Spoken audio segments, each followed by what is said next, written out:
स्वागत है आप सभी का हमारे इस चैनल पर। तो मैं आपको इसमें पढ़ा रहा हूँ भौगोलिक विचारधारा। और भौगोलिक विचारधारा में आज हम लोग एक नया टॉपिक पढ़ेंगे। भौगोलिक विचारधारा में आज हमारा टॉपिक है नवनिश्चयवाद, नवनियतवाद, या फिर इसी को कहते हैं रुको और जाओ नियतवाद या रुको और जाओ विचारधारा। ओके, तो इसके कई नाम हैं।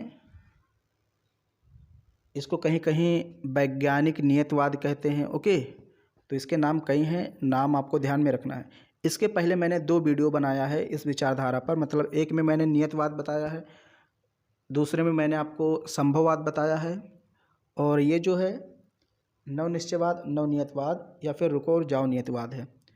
तो दोनों वीडियो को आप देख लेंगे तो ये तीसरा जो है ये आपको वैसे समझ में आ जाएगा।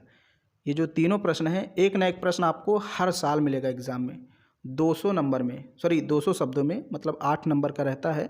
200 शब्दों में आपको उत्तर देना रहता है। तो चलिए हम लोग देखते हैं इसको कैसे लिखना है और ये क्या है। देखिए, इस चीज़ को डिस्कस करने से पहले थोड़ा सा मैं आपको पिछला रिवीजन करा देता हूँ, क्योंकि उसी चीज़ से सारी चीज़ें जुड़ी हुई हैं। तो पिछले 2 वीडियो में मैंने आपको बताया नियतवाद और संभववाद। नियतवाद को हम लोग प्रकृतिवाद भी कहते हैं, निश्चयवाद भी कहते हैं। तो जब मैंने आपको प्रकृतिवाद या नियतवाद या निश्चयवाद पढ़ाया तो उसमें बताया कि प्रकृति का मानव पर पूर्ण नियंत्रण रहता है, मानव प्रकृति का गुलाम है, मानव अपनी इच्छा अनुसार कुछ नहीं कर सकता। ये पूरी थीम मैंने आपको बताई थी, सही से उसको समझ लीजिए। फिर मैंने संभववाद पढ़ाया, तो संभववाद में मैंने इसका अपोजिट बताया कि जो संभववाद के विद्वान थे वो कहते थे कि प्रकृति मानव को गुलाम नहीं बना सकती, मनुष्य कुछ भी करने के लिए स्वतंत्र है, यानी मनुष्य अपनी इच्छा अनुसार काम कर सकता है। ओके, प्रकृति का उस पर नियंत्रण नहीं है, यानी कि मनुष्य अपनी इच्छा अनुसार अपनी बुद्धि विवेक का प्रयोग करके चुनाव कर सकता है। फिर ये जो आज हम लोग पढ़ेंगे नवनिश्चयवाद, इसमें ये कहा गया कि ना तो प्रकृति मनुष्य का गुलाम है, ओके, और ना तो मनुष्य प्रकृति का गुलाम है। मतलब ना तो प्रकृति गुलाम है मनुष्य का, ना तो मनुष्य गुलाम है प्रकृति का। ओके, इसमें यही कहा गया है। मतलब दोनों एक दूसरे को कहीं गुलाम बनाते हैं तो कहीं एक दूसरे के मालिक भी हो जाते हैं। कहीं प्रकृति प्रभावित करती है मानव को, तो कहीं मानव प्रभावित करता है प्रकृति को। इसमें नवनिश्चयवाद में आपको यही पढ़ना है। अब चलिए हम लोग शुरुआत करते हैं इसकी, फिर आपको ज़्यादा समझ में आएगा। नवनिश्चयवाद नियतवाद व संभववाद के बीच की कड़ी है। ये मैंने आपको बताया अभी कि नियतवाद और संभववाद के बीच की कड़ी है नवनिश्चयवाद। नवनिश्चयवाद को उपयोगी संभववाद या वैज्ञानिक निश्चयवाद भी कहते हैं। ओके, तो इसको क्या क्या नाम से बुलाते हैं या कौन कौन सा नाम इसको देते हैं? उपयोगी संभववाद या फिर वैज्ञानिक निश्चयवाद।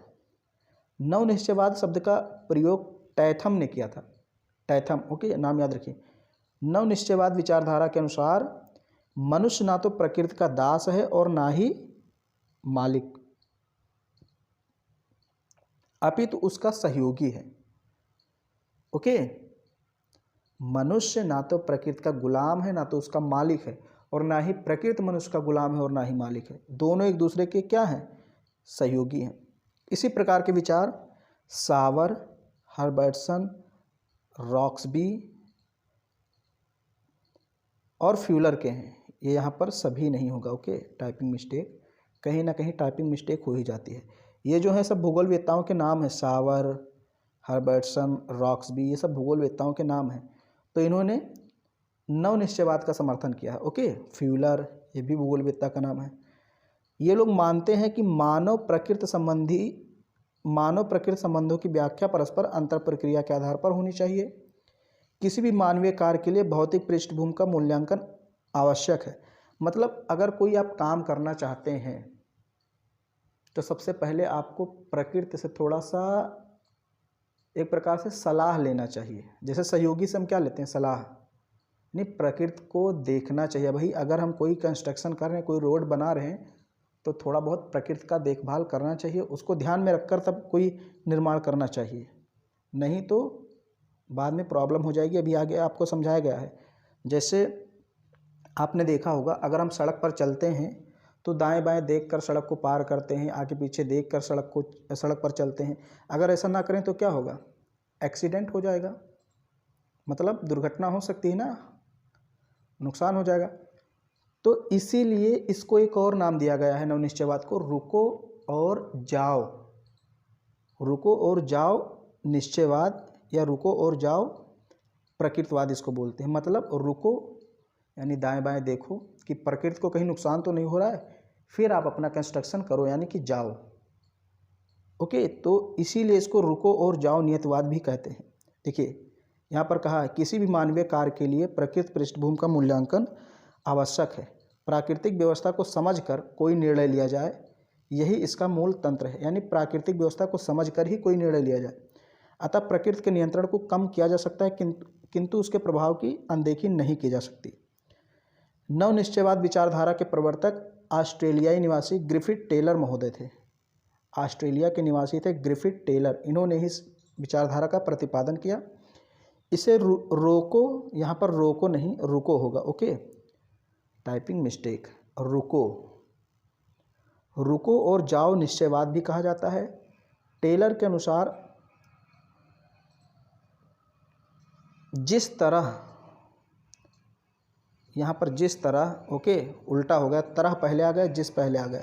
भाई भारी मिस्टेक हो रही है, यानी टाइपिंग में मिस्टेक हो जाती। मैंने पहले वीडियो में आपको बता दिया था भैया कि मिस्टेक हो सकती है, टाइपिंग में शब्दों का हेर फेर हो सकता है। इसलिए नोट्स आपको बहुत ज़्यादा ध्यान नहीं देना, समझना ज़्यादा है, ओके।